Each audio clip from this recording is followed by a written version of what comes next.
Hello everyone, welcome to my channel Mahbur official 20তে আপনাদেরকে স্বাগত। আজকে আলোচনা করব এসআইআর হওয়ার পরে উত্তর 24 পরগনায় যে 33টি বিধানসভা কেন্দ্র আছে তার থেকে 13টি বিধানসভা কেন্দ্র জনমত সমীক্ষা অনুযায়ী সম্ভাব্য কোন দল এখানে জিততে চলেছে। তৃণমূল, বিজেপি, সিপিএম, কংগ্রেস এবং আইএসএফ কোন দল সম্ভাব্য কয়টি আসন পেতে চলেছে জনমত সমীক্ষা এবং কিছু তথ্যর উপরে ভিত্তি করে আজকের এই প্রতিবেদনটি আপনাদের কাছে উপস্থাপন করতে চলেছি। এবং আপনারা যারা এই চ্যানেলে নতুন অবশ্যই সাবস্ক্রাইব করে পাশে রেখে দেবে, কারণ আপনাদের বিশ্বাস এবং আপনাদের আশা কখনো ভঙ্গ হবে না আশা করা যাচ্ছে। এবং আপনাদের কাছে আরেকটা কথা বলে রাখি, কোনো দলকে প্রমোট করার জন্য এই প্রতিবেদনটি তৈরি করছি না। সাধারণ মানুষের ওপিনিয়ন পোল এবং আমরা কিছু তথ্যের উপরে ভিত্তি করে এই 2026-এ যে এসআইআর ইতিমধ্যে যে রাজ্যে শুরু হয়ে গিয়েছে তার উপরে ভিত্তি করে যে 2026-এ সম্ভাব্য কোন দল জিততে চলেছে এই 13টি বিধানসভা কেন্দ্র। এর আগে আমি আপনাদেরকে উত্তর 24 পরগনার যে 20টি বিধানসভা কেন্দ্র জনমত সমীক্ষা আপনাদের কাছে উপস্থাপন করেছি এবং আজকে 13টি বিধানসভা কেন্দ্র নিয়ে উপস্থাপন করতে চলেছি। তো চলো মূল বিষয় আলোচনা করা যাক। প্রথমত যে বিধানসভা কেন্দ্র দমদম বিধানসভা কেন্দ্র আসন্ন 2026 বিধানসভা নির্বাচনে সম্ভাব্য এখানে বিজেপি জয়ী হওয়ার প্রবল সম্ভব আছে এবং 2026-এ এখানে বিজেপি জয় হবে। দমদম বিধানসভা কেন্দ্র তৃণমূলের থেকে ছিনিয়ে নেওয়ার প্রবল সম্ভব আছে।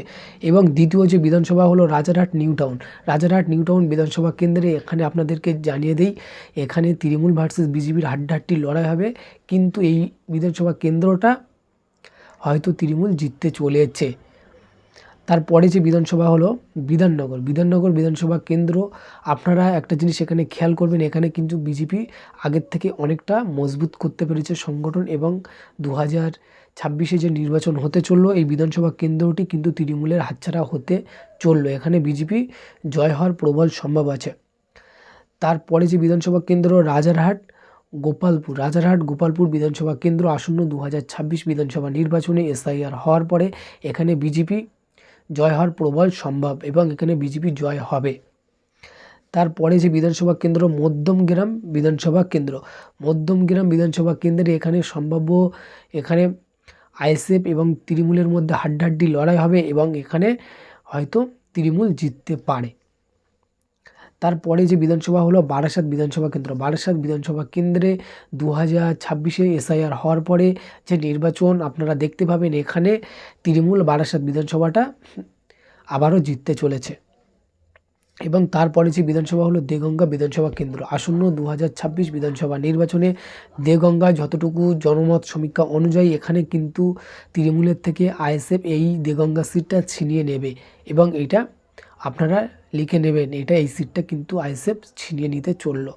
তারপরে যে বিধানসভা হলো হারোয়া বিধানসভা কেন্দ্রে 2026-এ যে নির্বাচন হতে চললো আপনারা দেখতে পাবেন হারোয়া বিধানসভা কেন্দ্র, এটাও কিন্তু তৃণমূলের থেকে আইএসএফ ছিনিয়ে নেবে, তার প্রবল সম্ভব আছে এবং এটা অবশ্যই কার্যকারী হওয়ার পক্ষে কিন্তু সাধারণ মানুষ রায় দিয়েছে। তারপরে যে বিধানসভা হলো মিনাখা বিধানসভা ক্ষেত্রে আপনারা দেখতে পাবেন এখানে কিন্তু যথেষ্ট পরিমাণ বিজেপি আগের থেকে ভালো সংগঠন মজবুত করতে পেরেছে এবং এখানে সম্ভাব্য জয়ী তৃণমূল মিনাখা বিধানসভা। তারপরে হলো সন্দেশখালী বিধানসভা কেন্দ্র। সন্দেশখালী বিধানসভা কেন্দ্র নিয়ে কিছু বলার অপেক্ষা রাখে না, কারণ এই বিধানসভা কেন্দ্র আপনারা সবাই জানেন এবং এইটা রাজ্যের একটি হাই প্রোফাইল সিটের মধ্যে অন্যতম একটি হাই প্রোফাইল সিট হলো সন্দেশখালী বিধানসভা কেন্দ্র। উত্তর 24 পরগনায় যে 33টি আসন আছে তার মধ্যে সবথেকে একটু পপুলার সিট হলো সন্দেশখালী বিধানসভা কেন্দ্র এবং আসন্ন 2026-এ যে নির্বাচন হতে চললো এই সন্দেশখালী বিধানসভা কেন্দ্র তৃণমূলের থেকে অবশ্যই ছিনিয়ে নেওয়ার প্রবল সম্ভব আছে বিজেপি, অর্থাৎ বিজেপি এখানে জয়যুক্ত হবে যেটা 2026-এ এসআইআর হওয়ার পরে। এবং তারপরে যেটা হলো বসিরহাট দক্ষিণ বিধানসভা কেন্দ্রে এখানে সম্ভাব্য তৃণমূল জয়ী 2026 নির্বাচনে। এবং তারপরে বসিরহাট উত্তরে আপনাদেরকে জানিয়ে রাখি, এখানে বসিরহাটে উত্তরে যে হাড্ডাহাড্ডি লড়াই আপনারা দেখতে পাবেন তৃণমূল ভার্সেস আইএসএফ এবং এই সিটটা হয়তো আইএসএফ ছিনিয়ে নেওয়ার সম্ভব আছে, কিন্তু 2026-এ সেটা সময় কথা বলবে এখানে আইএসএফ জিততে পারে কিনা। তারপরে যে সিটটা আছে বসিরহাট